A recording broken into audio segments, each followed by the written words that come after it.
Ya, baik. Oke, selamat malam Sobat Kelas. Apa kabar?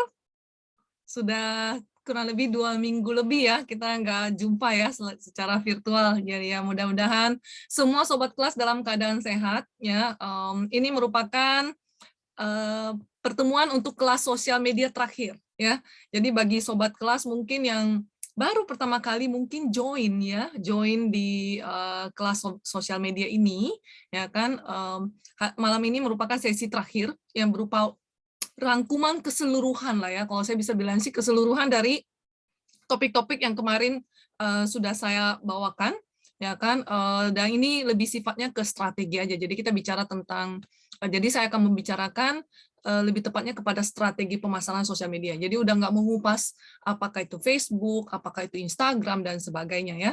Jadi saya coba di sini saya share screen kan. Judul malam ini sesuai dengan informasi ya di kelas sebelumnya di WhatsApp grup ya, yaitu strategi pemasaran sosial media ya oleh saya sendiri Liana Wijaya ya. Oke, sebelumnya itu sebenarnya sesi ini sudah banyak saya lakukan ya. Jadi kalau dibilang ini sesi ke-12, setiap 2 minggu sekali sejak bulan September ya, ketua kelas dan juga New Normal Learning Center ya akan memberikan saya kesempatan untuk memaparkan ya tentang sosial media ya. Jadi kelas ini hanya dinamakan kelas sosial media. Cukup banyak yang sudah saya paparkan ya. Mungkin ada lebih spesifik ke Instagram, Facebook, Twitter, YouTube dan semuanya sosial media yang kurang lebih sobat kelas sudah sering pakai gitu ya. Nah, jadi buat sobat kelas yang pengen melihat ulang ya kan ataupun recording dari video tersebut ya kan, silahkan masuk ke YouTube ya New Normal ya kan, New Normal Learning Center ya. Di sini sobat kelas tinggal cari aja search ya kan New Normal Learning Center, itu ada di YouTube. Nanti ada banyak kelas-kelas yang juga memang sudah di-record dan juga udah di posting ke dalam YouTube ya oleh ketua kelas di dalam YouTube tersebut ya. Jadi bisa sobat kelas dengar kembali ya, misalkan seperti itu. Cuma seperti yang saya informasikan bahwa kita tahu bahwa sosial media itu tidak hanya bergerak di tempat ya. Sosial media itu terus bertumbuh, terus berkembang ya. Jadi mungkin kelas saya ini saya cuma cukup sampai perkembangan di tahun 2021, di tahun 2022 awal ya Januari. Nanti kedepannya sosial media pasti akan terus bertumbuh ya. Buktinya kalau kita lihat dalam 2-3 tahun terakhir banyak banget fitur-fitur baru ya, fitur-fitur baru yang sangat membantu bagi kegiatan bisnis ya, baik itu pemasaran, penjualan ya ataupun promosi ya. Jadi pesan saya kepada sobat kelas semua, bijaksana dalam menggunakan sosial media, pahami benar sosial media mana yang mau digunakan ya sebelumnya ya. Jadi selain sesi-sesi kemarin sudah saya bawakan, tentu saja ada banyak juga sesi-sesi yang bisa sobat kelas dapatkan di YouTube ya kan, mengenai terbaru ya kan ataupun update yang terbaru tentang sosial media tersebut ya.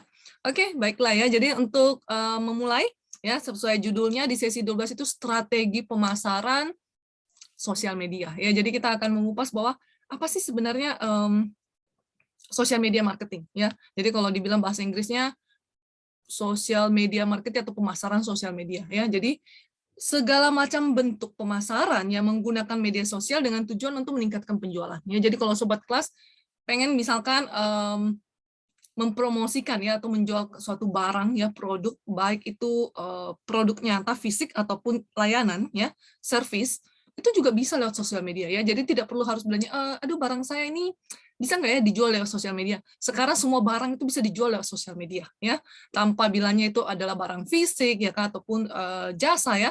Biasanya kalau lewat sosial media tentu saja harus dibuat yang menarik ya, jangan cuma foto-foto aja ya, tapi kalau bisa ada sedikit narasi atau mungkin video ya, video singkat. Sekarang kan udah banyak banget aplikasi-aplikasi baik itu shoot video maupun semacam aplikasi yang bisa membantu membuat template dari desain-desain fotonya itu menjadi lebih keren ya.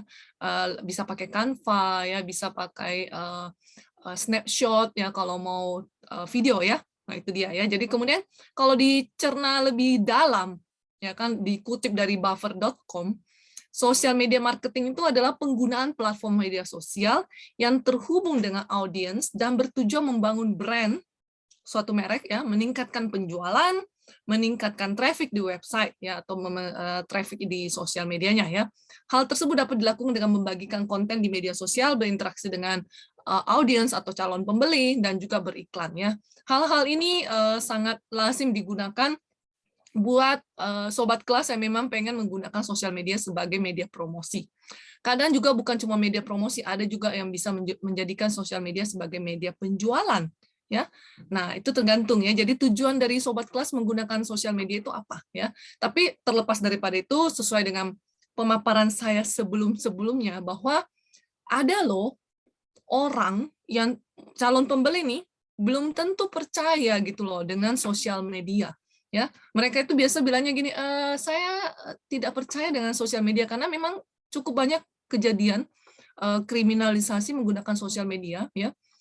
Udah banyak deh, udah banyak kasusnya. Kalau sobat kelas mungkin bisa Google ya, silahkan aja. Kemarin yang mengenai tabung tabung tabung oksigen itu juga di ini ya kan, kemudian lalu masker ya udah transfer berjuta-juta, ternyata bodong gitu ya, nggak dikasih, nggak ada, dikirim ya, ditunggu-tunggu nggak dikirim nih ya. Jadi sebenarnya memang sangat sulit untuk membuat orang ada percaya gitu ya, kepercayaan terhadap kita yang menjual di sosial media. Memang itu sulit, saya nggak bisa bilangnya langsung kita Anda publikasi, Anda posting, Anda bikin konten yang cantik, yang bagus, lalu orang percaya gitu. Enggak ya. Nah, biasanya kita akan memulainya maksudnya dengan memperkenalkan bahwa Anda juga punya toko atau mungkin online shop, ada di marketplace ya, dan membuat mereka supaya lebih percaya. Sobat kelas bisa meminta mereka untuk melakukan transaksi di marketplace aja. Ya, itu yang biasa saya suggest. Karena mereka kalau langsung harus transaksi di sosial media, kecuali kalau sobat kelas sudah tahu banget orang itu, ya, atau mungkin pembeli sudah tahu banget penjualnya, dia dengan nggak ada masalah sih, transfer aja, ya, transfer aja pembayarannya. Tapi kalau sobat kelas ragu-ragu, sebaiknya jangan melakukan transaksi lewat sosial media.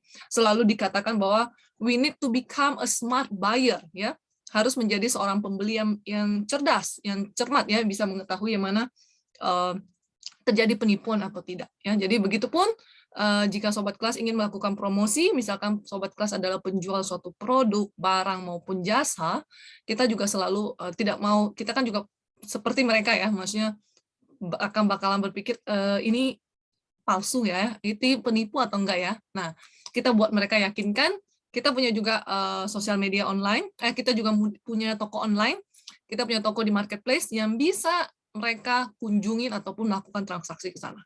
Ya, apalagi kalau mereka memang sangat suka dengan cashback, free ongkir, monggo.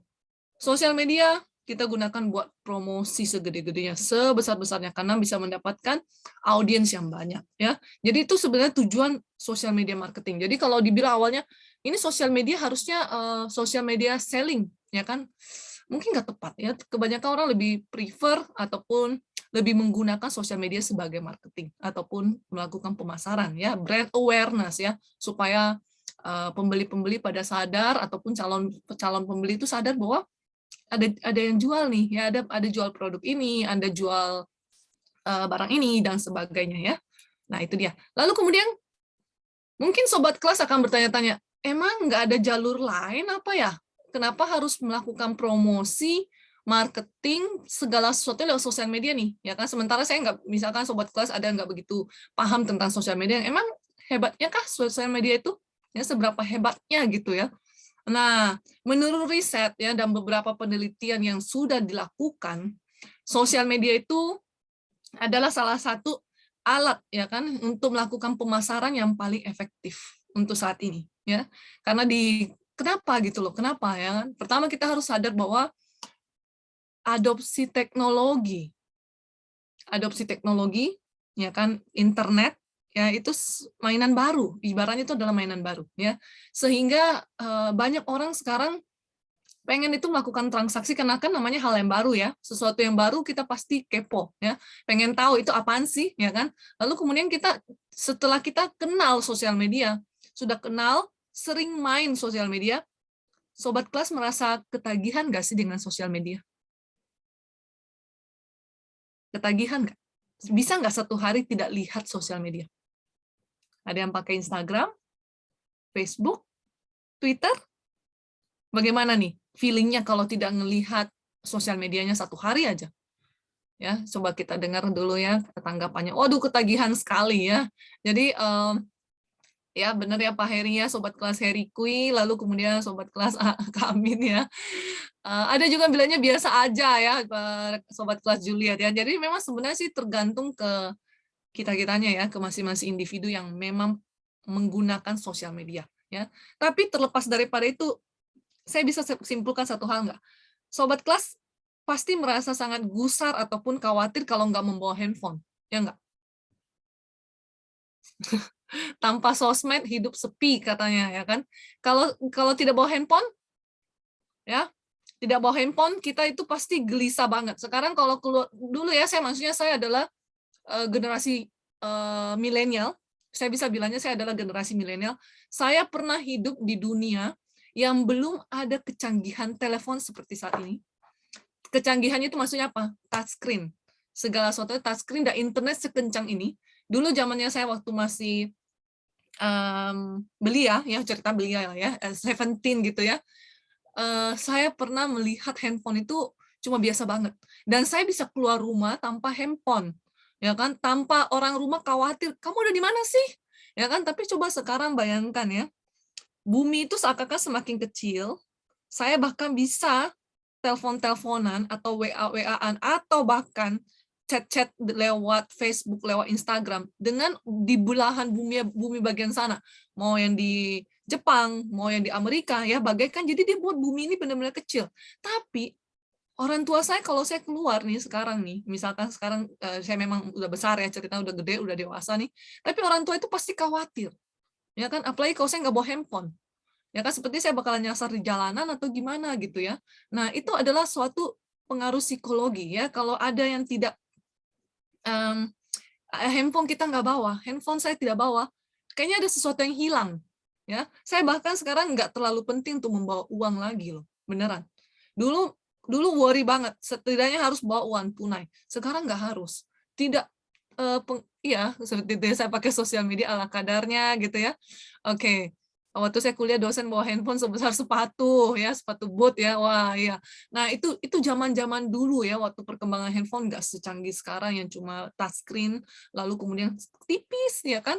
Nah, dulu itu tebal-tebal banget ya, kalau ngelemparin orang pasti benjol ya ceritanya gitu ya. Nah, jadi kita kembali lagi ngelihat bahwa sosial media ini suatu tren yang sangat booming ya saat ini. Orang karena sudah terhubung dengan mobile, terhubung dengan handphone ya, dan sosial media itu juga bisa melalui laptop ataupun komputer. Jadi betapa friendly-nya dia. Mobile user-nya dia hebat sekali ya. Mau di laptop bisa, mau di handphone bisa, mau di iPad bisa, semuanya mau notification-nya masuk di iWatch juga bisa ya. Jadi tergantung pengguna sosial medianya mau gimana dihubungkan oleh sosial media ini. Dan memang benar saya bilang sosial media itu membuat ketagihan ya bagi beberapa orang ya, mereka akan ketagihan dengan menggunakan sosial media karena setiap kali kita scroll itu dinaikin terus nih, tidak habis-habis ya, sampai nggak tahu sampai kapan pun nggak pernah habis itu. Saya bisa nggak ngerti kenapa tidak pernah habis gitu ya. Kalau film kan pasti habis, drama Korea pasti habis ya, siaran dunia dalam berita juga pasti habis.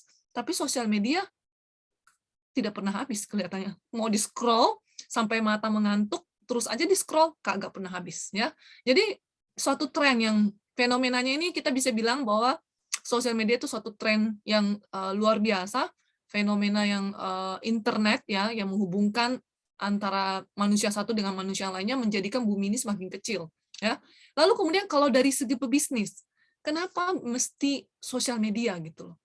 Satu sisi, apakah sobat kelas begitu login buat akun sosial media ditagih uang nggak sama Facebook? Kamu bayar 5 juta, kamu bayar 1 juta, Instagram tagih nggak? Ada nggak? Nggak ada ya.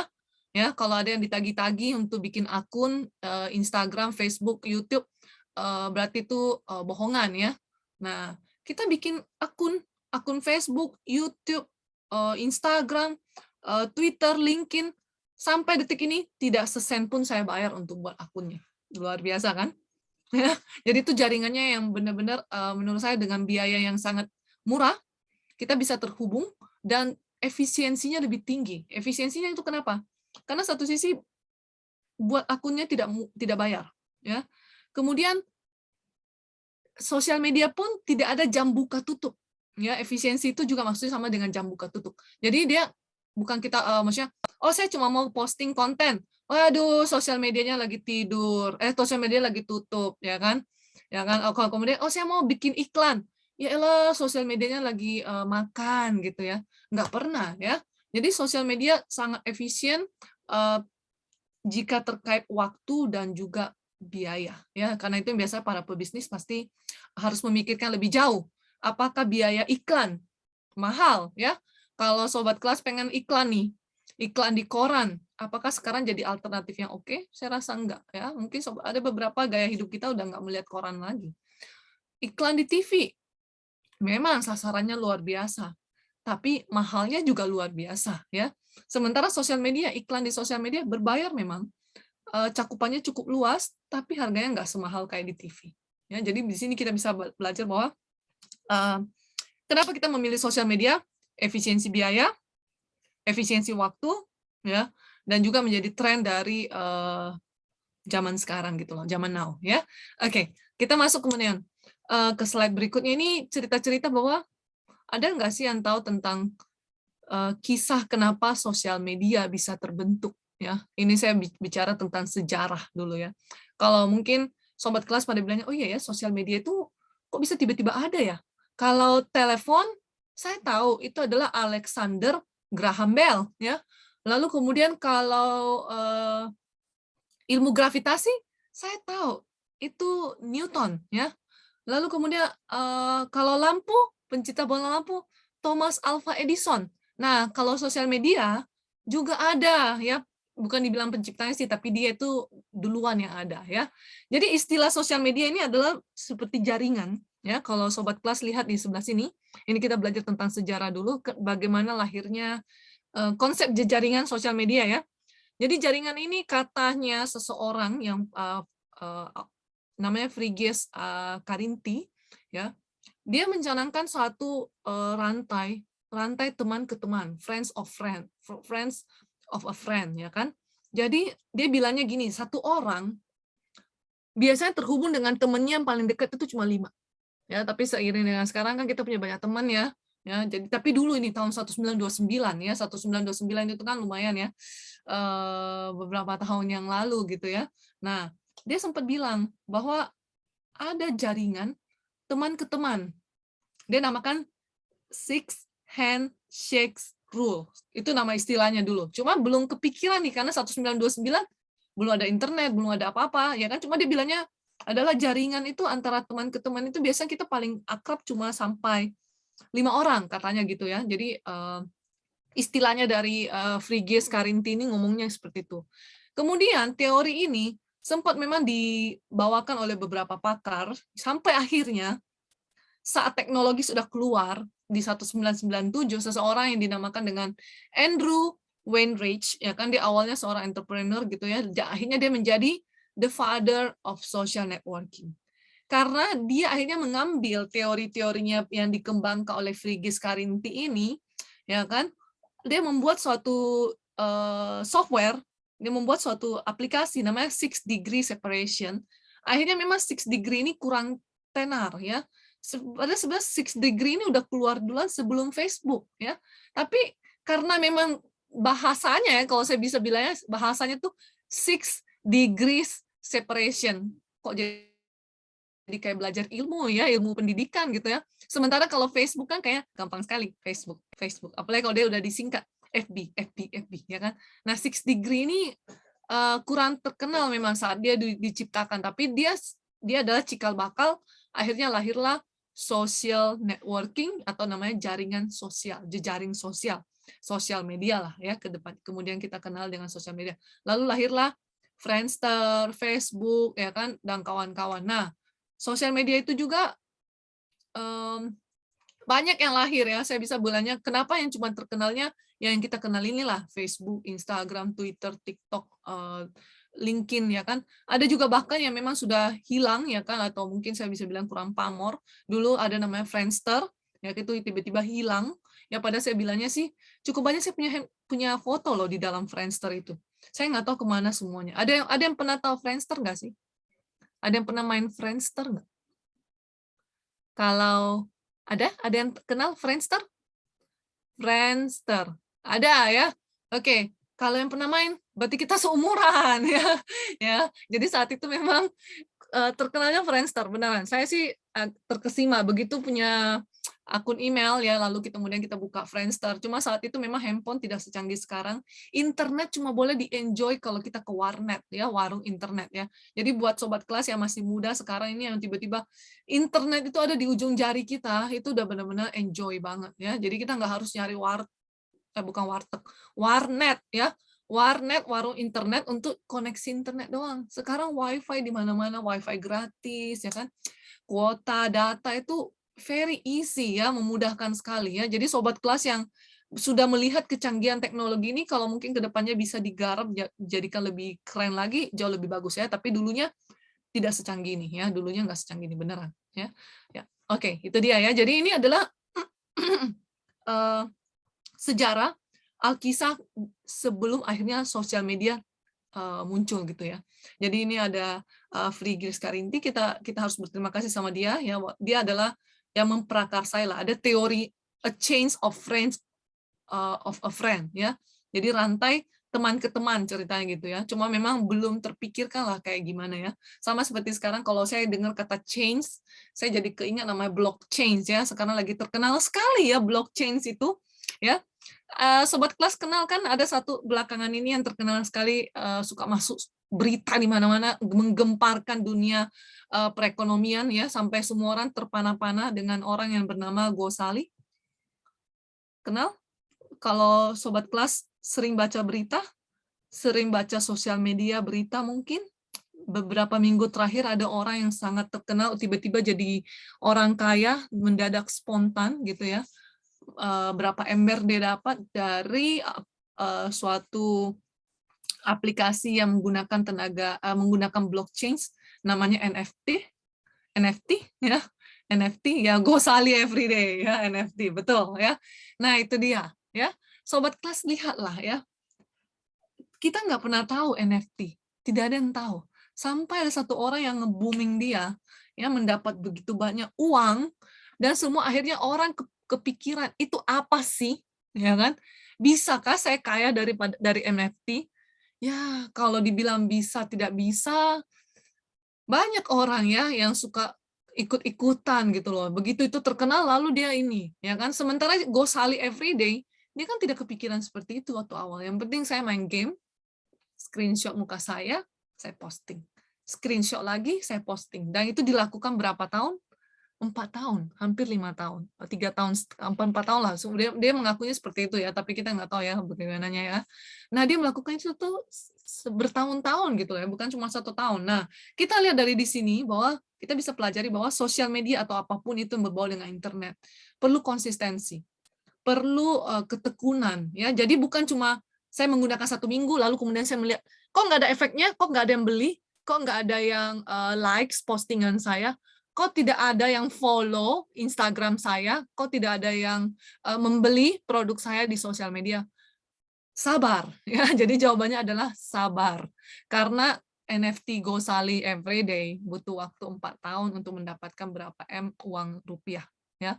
Jadi kita perlu sabar, memang kalau sabar dan memang kalau memang juga strateginya jitu ya, tentu saja akan membuahkan hasil. Karena sudah banyak kok yang melakukan hal tersebut ya. Jadi kalau Anda tidak beruntung dengan menggunakan sosial media, jangan menyerah. Ya, pelajari lagi sosial medianya ya. Jadi jangan bilangnya gini, saya kemarin ikut nih sesinya yang Instagram ya kan, terutama Instagram marketing sesi saya ya. Lalu saya buatlah Instagram ya kan. Lalu kok tidak ada sih katanya disuruh buat kontennya unik, kontennya harus keren, kontennya harus bernilai ceritanya kan. Udah kalian buatlah sobat kelas, buatlah semua. Tapi kenapa sepertinya tidak ada yang nge-like ya? Ya kan? Nah, perlu kesabaran ya. Sosial media tidak instan, tidak ada satupun yang instan. Seperti kayak YouTube. Orang-orang pada bilang gini, "Wih, keren. Saya mau jadi YouTuber." Ah, kalau saya jadi YouTuber, rupiah datang terus katanya. Hehehe, bukan 1-2 hari. Ya kan, orang itu menjadi YouTuber, dia konsisten. Saya bisa melihat bahwa ada satu YouTuber yang saya memang kagumi, dia di Amerika Serikat ya. Dia selalu posting kontennya dia berupa pelajaran kehidupan ya. Nah, itu saya bisa lihat dia bertahun-tahun dia bina dan dia sampai menceritakan bahwa dulu dia itu tidak sekaya sekarang, ya. Jadi dia mengatakan bahwa dulunya dia seperti apa, tapi dia tekun. Dia selalu bikin konten-konten yang bersifat positif, ya. Lalu dia sebarkan ke sosial medianya, dia sebarkan ke YouTube karena itu satu-satunya cara supaya gratis gitu loh. Mau nanti ada yang lihat kek kagak kek, tidak usah dipusingin. Ya, yang penting saya konsisten melakukan, katanya gitu. Ya, nah, akhirnya sekarang dia berhasil ya, sampai akhirnya saya pun kenal gitu ya, walaupun beda negara, tapi terkenal sekali karena dia selalu membuat tentang konten-konten positif ya. Nah, akhirnya kemudian dia sekarang punya studio untuk membuat lebih banyak lagi film-film. Kalau mau tahu dia siapa, buka aja Darman Studio. Darman Studio. Ya, dia bikin tentang konten-konten positif ya. Kalau sobat kelas suka melihat hal-hal yang positif ya supaya bisa lebih mengembangkan pribadi sendiri ya, self development. Dia punya banyak sekali video. Mungkin saya bisa ketik di sini, bukan saya mempromosikan dia ya, saya nggak dibayar apapun. Cuma saya suka dengan ini ya, saya udah ketik ya. Saya suka dengan pesan-pesan positifnya ya, karena hidup kita ini kalau saya bisa bilang di kanan kiri kita itu negatif udah cepet sekali datang. Hal-hal negatif itu cepat sekali datang ya. Melalui sosial media very instan kalau mau kasih buat kita buat jadi negatif ya. Dan hal-hal yang positif itu kurang sekali orang memposting-posting hal-hal yang positif misalkan apa dan bagaimana ya, tapi berefeknya kepada positive life gitu ya. Itu agak sangat kurang saat ini. Nah ya, jadi orang ini Darman ini luar biasa, dia selalu menyebarkan pembelajaran yang bisa kita belajar dari hidup kita gitu loh ya. Nah, kalau mau silakan nonton kalau mau ya, kalau enggak apa-apa juga ya. Kita lanjutkan ke slide berikutnya. Jadi, tadi saya sempat bilang kan, sosial media marketing ya, itu membantu sobat kelas untuk apa? Pertama, visibility. Sosial media audiensnya luar biasa, tidak terkungkung atau terhambat. Misalkan sosial media Facebook Indonesia only, Instagram Indonesia only, nggak ada ya. Saya bisa lihat Facebook sosial media saya, Instagram saya bahkan bisa nyari teman Korea, teman Jepang, teman Amerika, banyak sekali ya dengan cara menggunakan sosial media, visibility. Jadi kalau mau produknya cepat dilihat audiens, jangkauannya luas, ada banyak orang juga sekarang kalau jago bikin kue ya, bikin kue atau produk-produk makanan lokal, mereka visibility-nya luar biasa loh, jamu, apa lewat sosial media luar biasa. Kemudian connectivity, karena ini gratis, ya kan connectivity kita dengan calon pelanggan ataupun pelanggan itu lebih mudah, ya lebih mudah dijangkau. Yang ketiga adalah branding. Anda yakin bahwa melalui sosial media Anda bisa membuat orang akhirnya mengenal produk Anda. Kenapa bisa kayak gitu? Nah, buatlah konten yang memperkenalkan produk Anda. Ya, produk sobat kelas misalkan jamu ya, saya selalu kasih contoh kalau kemarin-kemarin selalu saya bawakan jamu karena memang itu adalah minuman kesehatan di kala pandemi ya. Jadi kita misalkan branding nih, jamu kan banyak ya, jamu temulawak, jamu beras kencur dan sebagainya. Bikin brandingnya itu gimana? Bahas informasi-informasi manfaat jamu. Selain manfaat jamu, mungkin Anda juga bisa buat konten bahwa cara membuat jamu kayak gimana sih? Jangan, kadang-kadang gini loh, orang pada bilang gini, ya elah, kalau saya kasih tahu dia cara membuat jamu, nanti ke depannya dia nggak bakalan beli jamu saya lagi, dia akan bikin sendiri. Masing-masing itu kalau saya bilangnya ya, masing-masing ada rezekinya gitu loh. Kalau memang dia bisa bikin jamunya juga seenak bikinan saya gitu ya, bikinan saya nih jamunya nih, ya mungkin dia juga dikasih berkat gitu loh dari Tuhan ya kan, bahwa dia bisa punya tangan yang bisa bikin jamu seenak saya gitu ya. Kalau tidak, mungkin dia akan beli jamu saya terus-terusan. Dia akan bilang gini, udahlah lebih praktis beli aja punyanya jamunya Liana. Ya kan, nggak perlu sampai kita harus hancurin kunyit, hancurin beras kencur, rendamin dan sebagainya gitu ya. Pertama waktu, ya kan, tenaga, ya kan, dan kalau tidak ahli bikin, itu bukannya jadi jamu, tapi jadinya minuman yang aneh ya, jadi rasanya aneh ya. Nah itu dia ya. Jadi jangan pernah takut bahwa, aduh resep saya ketahuan sama orang lain ya. Di YouTube sana banyak orang pinter jago masak, bagi-bagi resep ya. Di YouTube sana banyak orang jago berhitung, bagi-bagi cara hitung. Di YouTube sana banyak orang jago berbisnis. Dia juga bagi cara membuka bisnis startup, cara membuka bisnis laundry. Silahkan aja ngecek kalau nggak percaya ya. Onderdil mobil, perbaiki mobil, semua ada. Perbaiki handphone, komputer, semua ada asalkan sobat kelas mau berusaha mencari. Ya. Jadi sekarang dunia udah nggak ada bilangnya dia yang paling pintar, dia yang paling tahu segalanya. Semua kita bisa belajar dari internet saat ini beneran. Ya, Anda mau cari tentang soal berhitung, ada di internet. Mau cari cara membuka suatu aplikasi handphone, ada di Google ya. Cara buka apapun semua ada sekarang ya. Tinggal yang penting kata kuncinya benar. Kata kunci kalau salah, ya selamanya nggak bakalan kebuka. Ya, kata kunci misalkan kalau kita nyari tentang aplikasi Excel ya, Excel itu harus tepat ini ditulisnya Excel ya. Jangan salah eja, salah apa, akhirnya benar-benar hilang semua ya. Oke ya. Ada mungkin yang mau ditanyakan sejauh ini perihal pemaparan saya? Belum ada ya. Kalau belum ada kita lanjutkan ya. Kalau ada sobat kelas tiba-tiba mau nanya mungkin bisa di chat aja ya juga ya. Nah, jadi sekarang kita masuk ke topik sesungguhnya yaitu strategi sosial media marketing ya. Jadi strategi pemasaran sosial media itu kayak gimana ya? Yang pertama, kalau memang sobat kelas mau maksudnya menjadi seorang pemula menggunakan sosial media, bukan main sembarangan aja ya, bukan seperti personal sosial media. Pertama, sobat kelas mesti melakukan audit media sosial. Loh, belum apa-apa pas kenapa saya disuruh audit media sosial? Begini, kenapa? Awal mula kita mesti kenali dulu sosial media kita. Sosial media itu diauditnya gampang nggak ya? Apakah Facebook kah, Twitter kah, Instagram? Kita bisa melihat bahwa apakah saat ini trennya itu pakai sosial media apa, ya? Itu kita ikut pertama ya. Jadi kita lakukan audit sosial media mana yang tepat untuk produknya kita. Ya, produk kita mana tepat, kita belajari dulu nih, ya. Nggak pernah ada yang bilangnya, ya udahlah buka aja semuanya lah. Instagram kayak Facebook kayak semua dibuka, semua buka, ya kan?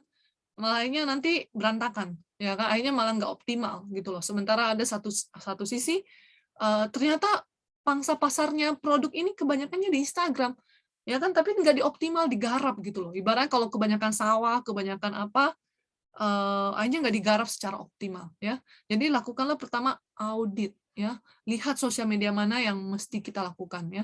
Sosial medianya itu pun harus bisa diukur, ya. Kedepannya kayak gitu. Kemudian kedua, tetapkan sasaran dan tentukan metrik. Sasarannya ini mau apa gitu loh. Saya menggunakan sosial media untuk apa ya kira-kira ya? Oh, saya maunya untuk meningkatkan kesadaran merek ya, brand awareness katanya ya kan. Nah, itu sasaran saya. Jadi intinya kalau saya bilangnya oh saya mau meningkatkan orang sadar akan merek produk saya, cara ukurnya bagaimana? Tentukan metrik. Metrik itu cara ukur. Ya, cara ukurnya adalah orang banyak follow saya, ya. Orang banyak like postingan saya, ya.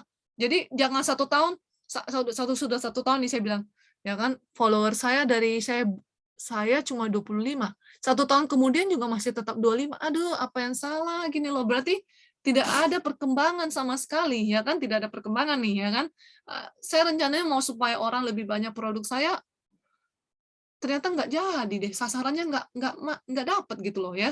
Nah, tapi sasaran juga itu mesti ataupun target ya, kita harus buatnya jangan muluk-muluk ya, harus spesifik. Misalkan target saya adalah, ya udah, saya mau supaya orang kenal produk saya.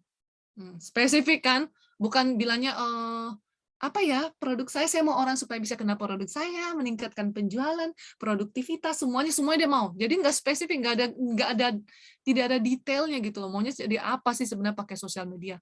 Kedua, measurable. Ya, ini istilah SMART ini udah banyak digunakan untuk orang-orang yang pengen men-setting suatu tujuan ataupun goal ya, sasaran. Mereka pakai spesifik, Measurable itu bisa diukur ya. Oh, dari jumlah follower ya, dari jumlah yang transaksi, dari jumlah yang nge-likes, dari jumlah yang visit Instagram saya ya. Measurable. Kalau nggak bisa di-measurable, berarti tidak bisa dilihat dong ya. Jadi nggak bisa diukur ya. Attainable ya, bahwa goal itu harus realistik, bukan mimpi aja gitu loh ya. Tadi saya bilang saya maunya supaya banyak orang bisa melihat Instagram saya, akhirnya produk saya laku gitu ya. Itu realistik ya. Jangan sampai saya bilang, oh saya mau dalam 1 minggu ini yang melihat produk saya itu harus 1 juta orang. Wah itu udah nggak realistik. Dalam 1 minggu 1 juta, bagaimana caranya ya? Lalu kemudian relevan ya. Relevan tuh supaya bisa selaras sesuai dengan misi ataupun tujuan di perusahaan ya. Terakhir adalah time base. Harus ada deadline-nya. Nah, dalam waktu 1 tahun nih, karena fokus saya adalah meningkatkan brand awareness supaya orang sadar bahwa saya punya merek saya harus punya target dalam 1 tahun yang jadi follower saya harus begini nih sekian orang ya. Gimana pun caranya saya harus buat mereka supaya jadi follower saya. Dengan mereka jadi follower saya, maka setiap kali saya postingan saya akan masuk ke wall-nya mereka dan sebagainya ya. Jadi itu adalah spesifik, measurable, attainable, relevan, dan time based. Ya, ini sekedar teori. Ya. Kemudian langkah keempat, tentukan strategi konten. Ya, saya sempat bilang bahwa konten itu penting sekali. Konten nggak boleh dibuat udahlah posting apa aja gitu loh. Ya, nggak seperti itu ya. Jadi jangan seperti itu. Konten itu kita harus siasati bahwa oke, hari Senin saya buatnya kontennya tentang sayur-sayuran. Hari Selasa saya buatnya konten tentang jamu ya. Hari Rabu saya buat kontennya tentang apa ya, seperti itu. Jadi ada strategi konten ya. Nanti kemudian kita akan lihat nih, wah konten mana sih yang membuat orang tertarik gitu loh, nge-like, share, posting dan sebagainya. Apakah mereka tertarik dengan yang bersifat edukasi? Apakah mereka tertarik yang bersifat promosi dan sebagainya ya. Jadi ada macam-macam konten. Ya, konten itu bisa juga membantu Anda untuk meningkatkan kesadaran orang akan mereknya ataupun meningkatkan penjualan ya, tergantung nih. Ya, yang penting strategi kontennya harus dibuat menarik. Langkah kelima, ya kalau memang memang ada satu cara strategi media sosial berbayar, yaitu iklan. Ya kan, jadi iklan dia. Mungkin kalau sobat kelas sekarang suka main-main handphone, biasa kita lagi scroll up, lihat story-story orang, ya kan? Dulu iklan itu cuma ada pada saat kita scroll biasa. Tapi sekarang kalau kita suka kepo, ngeliatin story orang itu yang di atas kalau ada ya di Facebook sama Instagram itu biasa story orang. Dia lagi ngapain hari ini ya kan, kita harus kepo liatin dia ya kan. Ih, kerennya dia pergi jalan-jalan. Nggak lama kemudian keluar iklan hotel. Lalu kemudian temennya punya story. Ih, keren ya dia makan bakso, ya kan? Keluar lagi iklan. Sadar atau tidak sadar, sobat kelas nyadar nggak? Iklan yang keluar-keluar itu adalah barang, produk, jasa yang sedang sobat kelas belakangan ini cari. Ada yang ngerasa nggak? Seperti itu. Ada yang pernah menyadari nggak? Loh, kok tumben ya iklannya kok itu sama dengan pemikiran saya ya? Saya lagi nyari sepatu, iklannya sepatu melulu. Ya kan? Coba saya mau dengar. Sering. Ya kan? Benar. Kita bisa lihat itu karena apa efeknya. Untuk poin nomor 4, tentukan strategi konten apakah harus sesuai dengan produk yang kita tawarkan. Oke, nanti saya jawab ya. Jadi kita lihat ya di sini ya, bahwa kadang ya kan kita lagi butuh apa, cuma nyari doang sekali nih, misalkan saya lagi nyari sepatu ya, karena lagi mau Imlek ya, saya lagi mau cari sepatu, cuma ngelihat sekali aja di Tokopedia, ke depannya sosial media saya itu akan ikutan iklanin sepatu. Ya, iklanin sepatu mulai dari sepatu berhak, sepatu tertutup, semua tentang sepatu. Padahal saya cuma sekali doang loh. Itu adalah apa? Artificial intelligence. Kalau sobat kelas tahu, itu adalah istilah dari artificial intelligence. Mereka tahu kita pernah buka apa. Serem? Satu sisi iya serem, ya kan? Karena kok bisa dibaca gitu ya. Jadi begitu banyak data-data yang masuk di situ, banyak kebaca orang ini sukanya cari sepatu belakangan ini. Oh, gue kasih aja deh iklan tentang sepatu, ya kan? Konten yang berbayar tentang sepatu, ya. Oke ya, kayak gitu ya. Jadi itu artificial intelligence-nya kuat. Jadi kita dibaca. ya kan? Nah, misalkan kalau sobat kelas sering lagi long weekend ya, lagi mau nyari-nyari hotel, ya terserah lah hotel di mana ya. Percaya nggak, sobat kelas bakalan sering mendapatkan pada saat lagi buka sosial media, itu kebaca, bisa ditawarin hotel yang di Bali, Lombok, Mataram, semua Mandalika, semua ditawarin, ya kan, iklan-iklan tentang hotel, Traveloka dan sebagainya. Oke, tadi ada pertanyaan mengatakan bahwa ya bisa disetting di Facebook supaya iklannya nggak connect ke Google. Oh, ya itu buat yang memang sebel supaya tidak artificial intelligence-nya nggak bisa dibaca, ada memang privacy ataupun blocking untuk hal tersebut ya. Cuma yang kadang-kadang kan kita merasa bahwa udahlah, kadang-kadang iklan itu juga bermanfaat ya, lagi nyari sepatu nih, di Tokopedia kagak ada, ya iklannya muncul, sesuai gitu ya. Nah itu kadang-kadang membantu juga gitu, akhirnya mendapatkan ini yang kita cari gitu ya. Nah strategi konten tadi yang saya bilang, strategi konten tersebut tentu saja harus sesuai ataupun selaras dengan produk kita ya. Nggak mungkin kan saya jual jamu lalu saya posting kontennya tentang minuman soda, nggak mungkin ya. Jadi nggak mungkin ya, kalau saya biasanya kalau saya jualan jamu, saya akan gali lebih dalam tentang jamu tersebut. Karena jamu di Indonesia itu banyak ya, apalagi kalau kita bicara tentang skala jamu secara nasional nih, banyak banget ya, dari provinsi ini yang terkenalnya jamu ini ya, provinsi ini nama jamu ini. Kenapa bisa dinamakan jamu ini? Kenapa bisa dinamakan jamu itu? Ya, itu bisa ambil ya. Jadi itu jadi konten edukatif.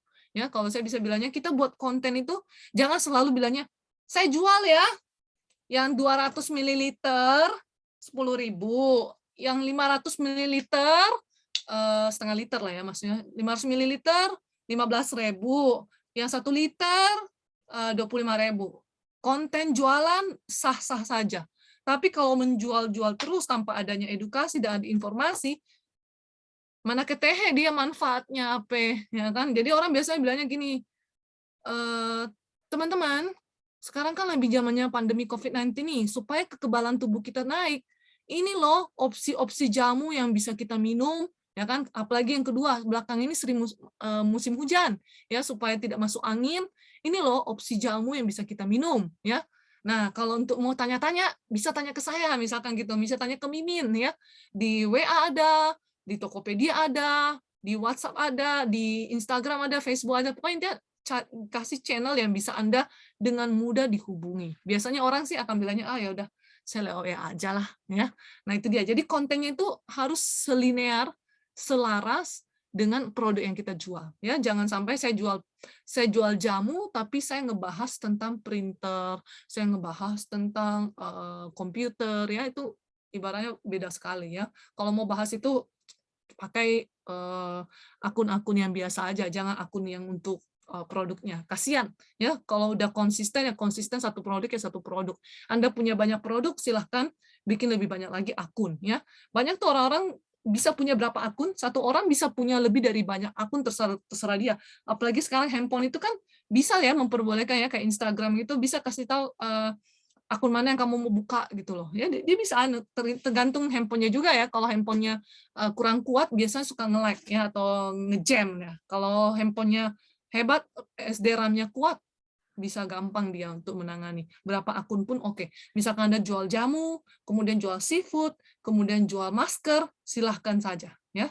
Semakin banyak independen akun jauh lebih bagus sih sebenarnya.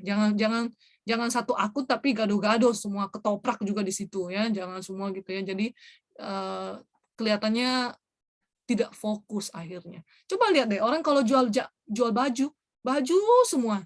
Coba kalau tokonya Instagramnya orang itu jualnya kayak gado-gado. Pasti sobat kelas juga mikirnya, ini orang sebenarnya jual apa ya? Di situ ada baju, ada meja, ya kan, ada sabun, kecap, sambal, colokan handphone, semua dijual ya. Jadi akhirnya kan sobat kelas bilang pasti toko ini kehilangan identitas, ya begitulah dia ya. Jadi dia nggak ada identitasnya, dia sebenarnya jual apa gitu loh ya kan. Semua dia jual ya kan. Memang satu sisi ya semua dia jual, akhirnya palu gada kan jadi membuat orang nggak ngingat gitu loh ya, nggak ingat kita gitu, saking semuanya kita jual ya kan. Ya palu gada gitu ya.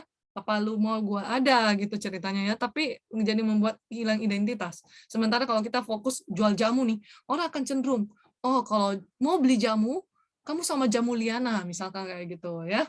Nah, itu ya. Jadi konsisten, fokus ya, jangan gaduh-gaduh ya. Kemudian yang langkah terakhir, langkah 6, pantau, ukur, optimalkan. Sosial media itu tidak bisa kita bilang, oh udah katanya cukup posting, nanti datang sendiri yang mau jual. Datang sendiri orang yang mau beli semuanya ya. No, kita harus pantau. Oh, konten ini kayaknya kurang ya, kurang menarik ya. Kita udah ukur nih, yang like cuma 1 ya kan. Bahkan tidak ada yang like ya kan. Nah, apa yang salah ya kan? Apa yang salah dalam hal itu? Mungkin kontennya coba kita ubah lagi gayanya ya. Jangan kayak gitu-gitu ya. Mungkin pakai video, mungkin pakai orang review ya, review. Wah, saya habis minum jamu ini sehat ya, atau minum jamu ini tidak masuk angin ya. Biasanya saya itu suka pegel-pegel bagian sini, misalkan kasih review ya. Lalu kemudian karena saya kenal jamu ini, saya minum dan rasanya bagus gitu loh ya. Nah, itu dia ya. Jadi pantau, ukur, dan kemudian kita optimalkan ya. Itu saya tadi bisa bilang, saya review lagi ya. Langkah 1, jalankan audit media sosial. Langkah 2, tetapkan sasaran dan tentukan matriks. Langkah kedua keloncat ya. 4, 3 ini tentukan strategi konten, tentukan strategi media sosial berbayar, dan terakhir pantau, ukur, dan optimalkan ya. Itu dia 5 strategi sosial media ya. Semoga bisa dijalankan ya strategi sosial media pemasaran ini ya. Semoga sobat kelas juga bisa menggunakan sosial media dengan lebih optimal ya. Oke, saya rasa itu aja pemaparan saya di malam hari ini, terutama tentang kelas strategi pemasaran sosial media. Memang masih tidak fokus ke Instagram lagi, tidak fokus ke sosial media, ke satu spesifik sosial media. Ini sifatnya general ya. General artinya sosial media mana yang bisa sobat kelas gunakan. Sobat kelas coba lakukan kelima strategi ini ya, pahami dengan baik ya.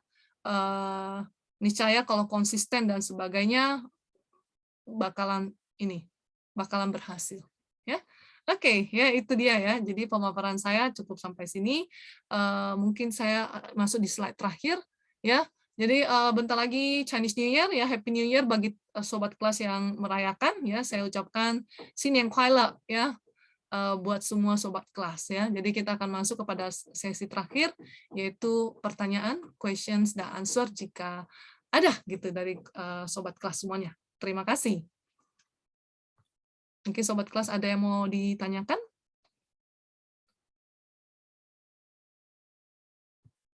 Oke. Oh, iya, materi saya sebenarnya kalau yang terbaru-baru belum, tapi yang dari awal iya, benar. Sobat kelas Christian Johandi ada ya. Jadi kalau mau lihat yang awal-awal itu sudah ada, saya sudah pernah lihat di sosial media di YouTube, YouTube-nya New Normal Learning Center ya. Jadi kalau mau lihat sudah dari bulan September sih. Mungkin sobat kelas Christian baru pertama kali join ya karena namanya nggak familiar ya. Salam sehat ya. Ya kan? Kalau yang malam ini malam ini belum. Malam ini saya rasa mungkin butuh waktu karena ketua kelas mesti ngedit dia lalu kemudian dimasukin ke sosial media. Mungkin butuh waktu beberapa hari ya atau mungkin 1 minggu atau 2 minggu dari sekarang. Karena berhubung ini kelas sosial media terakhir ya. Jadi mungkin rekan kelas Christian kalau mau melihat sesi-sesi sebelumnya, sesi 1 sampai sesi 11 itu udah ada di YouTube ya, bisa dilihat ya, bisa didengar-dengarkan juga gitu ya. Semoga bisa bermanfaat. Ini sekedar sharing dari saya ya, saya gunakan sosial media juga buat aktivitas dan sebagainya gitu ya. Jadi apa yang saya masukkan di sini sekedar berbagi dengan sobat kelas semuanya ya. Oke. Apakah rekamannya juga nanti bisa didengar? Oh, rekamannya, iya, dia bentuknya benar-benar seperti video ini, ya. Jadi sayanya masih terlihat mukanya, ya. Jadi benar-benar kayak cuplikan video sih. Jadi ada suara, ada tayangan slide yang di depan kita ini, ya, slide show-nya itu ada juga, ya. Jadi mirip-mirip video lah, benar-benar video, ya. Ada suara sama videonya, ya. Jadi filmnya ada. Lengkap pokoknya kalau di YouTube, ya. Jadi kalau sobat kelas yang ketinggalan ya bisa dilihat ya. CC ya, CC juga Steph Lim ya. Sobat kelas. Ada lagi mungkin pertanyaan yang lainnya? Jika tidak ada lagi pertanyaan lainnya, semoga jadi saya akhir kata untuk sesi ke-12 ini, sesi terakhir dari kelas sosial media. Semoga kita akan jumpa lagi di kelas-kelas yang bermanfaat lainnya ya. Dari sesi sharing dari saya ya, semoga bermanfaat, video ini bisa bermanfaat bagi sobat kelas semuanya yang untuk lebih memahami tentang sosial media ya. Jadi itu dia ya, salam sehat ya, salam sukses buat Anda semuanya ya, jaga kesehatan dimanapun sobat kelas berada, tetap utamakan kesehatan dan keamanan kita dan keluarga ya. Oke, terima kasih dan sampai jumpa. Selamat malam. Baik, malam. Terima kasih Bu Lena untuk sharingnya dan kebersamaannya bersama kita selama 12 sesi. Dan terima kasih untuk sahabat kelas yang turut berpartisipasi selama 12 sesi. Semoga ada kesempatan bertemu di sesi-sesi berikutnya ya. Iya. Terima kasih Bu Lena, terima kasih sahabat kelas semuanya. Sobat kelas jaga kesehatan ya, bye-bye. Terima kasih Bu Liana. Terima kasih. Bye sobat kelas. Terima kasih Bu. Terima kasih.